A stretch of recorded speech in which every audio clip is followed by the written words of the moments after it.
MK전자는 국내 연간 공업용 금 소비량 3분의 1 정도를 사용하는 걸로 알고 있어요.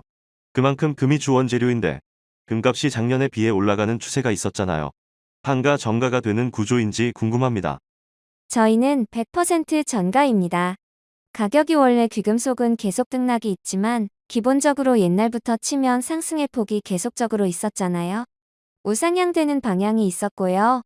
그래서 저희 같은 경우는 골드뿐만 아니고 팔라듐, 은 이런 것들이 귀금속류예요. 근데 가격이 저희는 판가 연동제라고 하고요. 그것 때문에 금 가격이 올라가도 매출은 금 가격이 올라가면 매출은 올라가겠죠. 그렇지만 이익률은 떨어지겠죠. 이익은 그대로다 보니까요. 사실 저희가 회사를 계속적으로 지속하고 있잖아요. 그래서 재고 보유량이 있어요. 고객사가 주문을 해서 저희는 재고를 어느 정도 보유를 하고 있잖아요. 그러다 보니까 거기서 발생되는 차익 정도는 있을 수 있어요. 골드기 때문에 가격이 조금만 갭이 생겨도 이익률이 좀 더 늘어나기도 하죠. MK전자는 인플레이션 시기에 사상 최대 실적을 달성하는 기업이라고 레포트를 본 적이 있어요. 실제로 98년에 외환위기 때도 그랬고 2008년 금융위기 당시에도 최대 실적을 기록했잖아요. 아무래도 인플레이션 시기가 금값이랑 환율이 같이 올라가는 시기라 그럴 것 같아요. 네, 맞아요. 보통 소재 회사들은 삼성이나 하이닉스 중에 삼성이면 삼성 하이닉스는 하이닉스 그 둘 중에 하나 정도밖에 못 들어가요. 저희 같은 경우는 범용 제품이다 보니까 삼성, 하이닉스 전부 다 거래를 하고 있어요. 근데 더 중요한 것은 여타의 소재 기업들은 삼성의 매출이 거의 100%일 수 있어요. 저희 같은 경우는 삼성하고 하이닉스의 매출이 20%가 채 안 돼요. 그리고 대부분이 수출이에요. 그러니까 환율이 높으면 달러로 거래를 하기 때문에 당연히 이득이겠죠. 내 고객사가 한 140여 곳 정도 있다고 하더라고요. 대부분의 반도체 기업들하고 다 거래를 한다고 보시면 되고요. 보통 사람들이 핸드폰도 갖고 다니고 여러 가지 전자기기를 가지고 다니잖아요. 저희 제품은 아마 거의 다 들어가 있을 겁니다. 올해에도 비슷한 기조잖아요. 강력한 인플레이션도 있고 환율 상승도 있고 금값도 작년에 비해 상승을 했어요. 그러면 올해 긍정적으로 생각하게 되는 것 같아요. 전체적으로 어떻게 바라볼 수 있을까요? 그렇죠. 저희는 코로나 팬데믹 이후에 2년째 매출이 증가하고 있어요. 근데 올해는 사실 1, 4분기 기준으로 봤을 때는 더 좋아요. 지속적으로 올라가고 있어요. 코로나 영향도 있고, 매크로 이슈 같은 러시아, 우크라이나 전쟁 이슈도 있고, 미중 분쟁 문제도 있어요. 그런 것들 때문에 확실히 지금 한 3년간 계속적으로 매출이나 영업이익이 다 성장하고 있습니다. 게다가 올해는 작년에 인수했던 동부엔텍 매출도 100%로 반영이 되잖아요.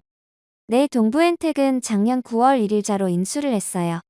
작년에는 4개월치만 반영이 됐어요. 근데 올해는 다 반영이 될 거예요. 동부엔텍은 작년 기준으로 해서 700억에 70억 정도 했어요. 근데 올해는 목표가 1000억에 100억 정도 수준이에요. 지금도 순항을 하고 있고 그렇게 되면 연결 재무제표상 이익이 더 늘어날 가능성도 높죠. 동부엔텍 얘기가 나와서요. 동부엔텍을 보는 시선이 시장에서는 MK전자에서 친환경 사업 본격 진출을 예상을 하는 것 같아요. 동부엔텍 주사업이 환경관리 대행업, 폐기물 처리업, 사업시설 유지 이런 쪽인 걸로 알고 있어요. 일각에서는 MK전자의 금속 리사이클링 기술과 연계한 사업 시너지가 기대된다고 하더라고요. 실제로 MK전자에서 어떤 역할을 하게 될지가 궁금해요. 지금 재활용 폐기물 쪽 동부엔텍도 잘하고 있고요. 지배 구조를 어느 정도 보셨겠지만 저희는 자회사로서 한국토지신탁을 보유하고 있고 거기에 동부건설 그 다음에 한진중공업까지도 계열회사로 있어요. 베이스가 다 건설 쪽이에요. 그러다 보니까 폐기물이나 이런 것에서도 그렇고 저희도 금속 리사이클링을 하고 있고 ESG라든지 이슈가 많이 되잖아요. 환경사업에서 시너지를 낼 수 있을 부분은 저희 쪽에서 찾고 있어요. 연구 소재에 대한 연구기관이 계열사에서 저희밖에 없어요. 그러다 보니까 그런 부분을 잘 연구를 복합적으로 해서요. 지금 그래서 준비를 금속 리사이클링 사업이라든지 다른 별도의 환경 쪽의 사업들도 다 지금 고민을 하고 있습니다. 올해 추가로 M&A 가능성도 있다고 하더라고요. 이 건도 친환경 사업 쪽에서 검토 중인 건가요? 사실 여러 가지로 많이 보고 있어요. 저희 그룹사가 M&A 쪽의 확장이나 이런 것들을 되게 많이 해요. 친환경 쪽도 당연히 고려를 하고 있고, 반도체 쪽도 지금 저희 같은 경우는 좋으니까 반도체 쪽도 추가적인 확장도 고려해 볼 문제고 다각화로 보고 있어요. 본딩 와이어 쪽 질문 드리자면 패키징 시장에서 플립칩의 출현으로 본딩 와이어 시장 축소에 대한 우려감이 존재하는 것 같아요. 아직까지는 그래도 현재 패키징 시장 내에 플립칩 탑재 비율이 10% 내외로 있어요. 그리고 여전히 중저가 제품들은 본딩 와이어를 사용하고 있잖아요. 그런 상황에서 이런 시각들을 어떻게 바라봐야 되는 건가요? 플립칩 시장이 늘어나는 거는 맞긴 해요. 틀리진 않습니다. 근데 저희가 이제 리드 프레임에 대한 본딩 와이어 패키지, 그 다음에 플립칩에 대한 솔더라든지 이런 패키지는 2000년도에 나왔어요. 2000년 초반부터 와이어 패키징은 시장이 죽을 거라는 예상이 되게 많았어요. 전부 다 그쪽으로 바뀐다고요. 근데 플립칩은 현재 아직까지 15% 내외 수준으로 알고 있고요. 와이어 패키지가 많이 쓰이는 이유는 아무래도 신뢰성이 우수하고 가격이 싼 부분이 있어요. 최근에는 3D 패키징에 대한 이슈들도 되게 많이 나왔어요. 현재 개발 단계고 가격 자체는 엄청나게 차이가 많이 나기 때문에 거기에 지금 PCB가 현재 초기에 적용됐던 게 서버라든지 고사양 컴퓨터 이런 거에 적용됐듯이 3D 패키징도 아마 그쪽부터 접근을 할 거예요. 가격적인 측면 때문에 그렇게 되면 본딩 와이어가 아예 쓰지를 않느냐라고 봤을 때는 그렇지 않습니다. 라고 말씀을 드리고 싶네요. 반도체 개수가 늘어나고 사양이 고사양 되면서 반도체는 하나만 쓰이지는 않아요. 보통 부수적으로 센서나 전력 반도체나 비메모리 쪽이라든지 이런 것들에 대한 수요는 분명히 더 늘어나요. 아까 말씀해주신 신뢰성에서는 이게 오히려 차량용 반도체 시장에서는 플립칩보다 본딩 와이어가 더 안정성이 뛰어나다는 장점을 가지고 있는 걸로 알고 있어요. 습도에 대한 민감도를 나타내는 MSL에서 플립칩 같은 경우에는 레벨 3로 레벨 1과 달리 습도에 좀 취약하다고 알고 있어요. 그래서 안전성이 중요한 전장 시장에서 본딩 와이어가 조금 더 성장이 주목된다고 해요. 전장 시장 쪽에서는 매출이 성장하고 있나요? 네, 자동차 같은 경우는 자율주행이나 전기 자동차로 바뀌어도 사람이 직접 타고 있는 거기 때문에 안정성을 되게 중시합니다. 그래서 만약에 반도체 쪽에 문제가 돼서 사고가 생긴다고 했을 때 현대자동차의 문제로 보지 아무도 삼성이랑 TSMC의 문제라고 얘기를 하지 않거든요. 그렇기 때문에 전장 차량용 기업들은 안정성을 되게 중요시하고요. 기본적으로 테스트 기간도 옛날 PC나 모바일 같은 경우는 2에서 3년이면 보통 요새는 교체를 하잖아요. 근데 자동차는 10년도 쓰고 15년도 쓰고 하다 보니까 지속성이 되게 중요해요. 그러다 보니까 골드와이어를 되게 많이 써요. 그리고 테스트를 하는 것도 한 4년에서 5년 정도 걸려요. 굉장히 오랫동안 해요. 사이클을 되게 많이 돌려요. 그래서 신제품이 진입하기 되게 어려운 산업이에요.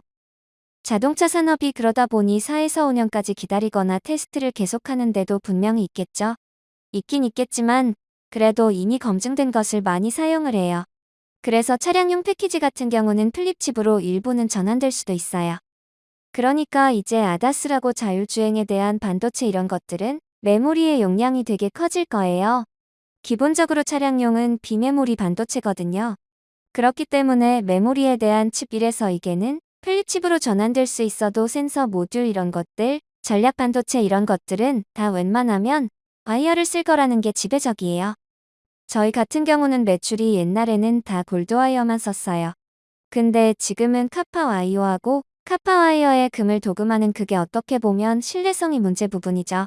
그 다음에 팔라존 도금을 하는 골드나 팔라존 같은 귀금속이 되게 안정성이 높아요.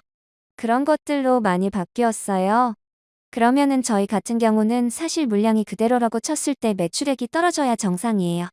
순금으로만 사용했던 게 구리로 바뀌면 같은 100kg을 팔았어도 이거는 100만 원인데 이거는 20만 원, 30만 원밖에 안 한다는 거죠. 근데 지금 저희가 매출액이 늘은 것은 전체적으로 생산량 시장도 늘고 있고 저희도 같이 늘어가고 있는 부분입니다. 근데 이게 앞으로 몇십 년간 이어질 거다. 이런 건 사실 저희도 장담할 수는 없어요. 근데 지금 현재로서는 차량용 반도체 같은 경우에는 그런 이슈들 때문에 쉽게 바꾸기가 어려워요. 매출 구성 보니까 본딩 와이어 한 89%의 솔더볼 한 3.1%인데 솔더볼 사업 부분에서는 고분자 기술 내재화 진행을 통해서 고기능 고마진 솔더 페이스트 제품 사업을 집중할 계획이라고 해요.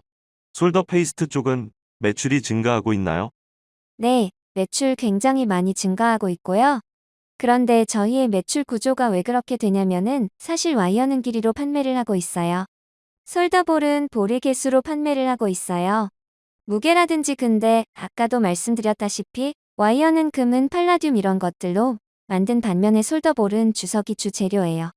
그러면은 기본적으로 원재료에 대한 갭이 발생이 돼요. 근데 판매 방식도 달라서 사업의 비중이라든지 본다고 했을 때는 매출액으로밖에 설명을 할 수밖에 없어요. 그래서 저희도 와이어와 솔더 같은 것을 저희가 굿테일이다. 보통 그런 얘기를 해요. 매출 기준이 그렇다고 해서 저희가 사업을 운영하는 게 굿테일은 아니에요. 사업은 7대3이나 아직은 7.5대 2.5 이 정도로는 보고 있어요. 솔더 페이스트 쪽은 고마진이라고 하는데 기존 솔더볼에 비해 마진율이 높다고 하더라고요.